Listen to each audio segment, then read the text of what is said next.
Почитувани, го достигнавме дното како држава, политички, здравствено, економски, еколошки. Денес ќе зборувам за економијата. Ветуваа живот, донесоа рецесија. Ветуваа економски бум, донесоа сиромаштија. Животот го има на пресконференциите, изјавите, разубавените вести, но во реалноста шамар, изразен во економска рецесија. Рецесијата значи економско фијаско на Заев. Еве и зошто. Новите податоци за економијата се катастрофални. Имаме подлабок пат на економијата за 2020 година од очекуваниот. Тоа покажува на неуспешно справување со економската криза. Пат од 5,9% на економијата во трите квартали на 2020 година во однос на истиот период 2019. Нашата проекција уште од март оваа година беше дека треба да се очекува длабок пат на економијата од над 5%. Да ја проценија длабочината на кризата, ќе ја проценија и длабочината на мерките за спас на економијата. Викаа пат од 3,4%, па коригираа пат од 4,4%. Викаа мерките спречиле намалување на негативните ефекти врз економијата, биле успешни. Каде е успешноста, ги прашувам. Каде е 1 милиарда евра за економијата и помош на компаниите која ја најавуваше Заев? Парите се потрошени, но не за бизнисот и економијата. Последните бројки за БДП се доказ дека се беше шминка и лага. Немаше 1 милиарда, немаше соодветна реакција, имаше само трошки за помош на економијата. Парите се потрошија, но безцелно. Само 8,4% од цели 4,1 милиарда евра расходи за 2020 година. Нашите повици за посилна реакција и спас на економијата беа реални. Нашата реакција за катастрофата кај капиталните инвестиции беше реална. Нашиот повик да штедат на непродуктивни и неразумни трошења во сред на криза, а да трошат повеќе фирмите и населението, беа разумни. Сега имаме буџетска дупка од 920 милиони евра.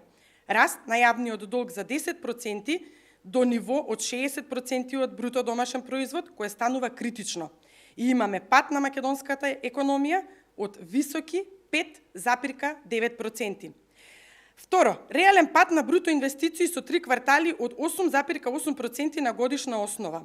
Повисок пат имаме сега кај инвестициите, од падот на инвестициите за време на интерниот воен конфликт во 2001 година, кога падот бил 6%. Имаме катастрофална реализација на капиталните трошења и по 2 кратења со ребалансите историски најниска. Заклучно со октомври имаме реализација од 151 милион евра од план 310 милиони евра со вториот ребаланс. Ни 50% реализација од вториот ребаланс, а од првичниот буџет реализацијата е само 39%. Тотална неспособност за реализација на капитални инвестиции.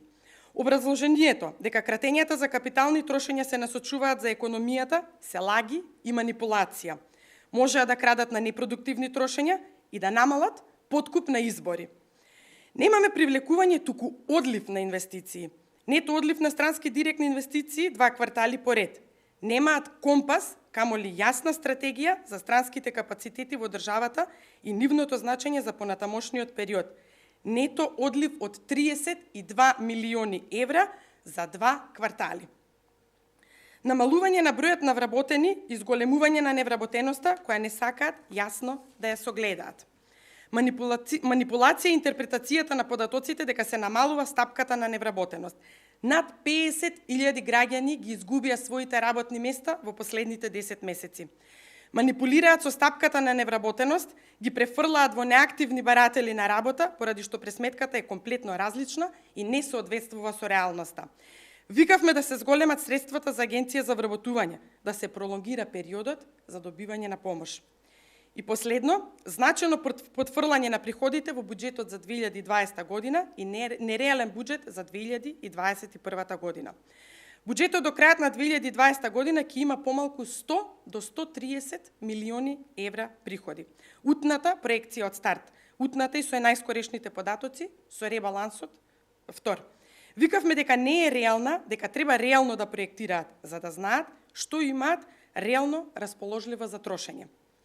Умираме како нација со вакво водство. Не умира и македонската економија со вакво водство.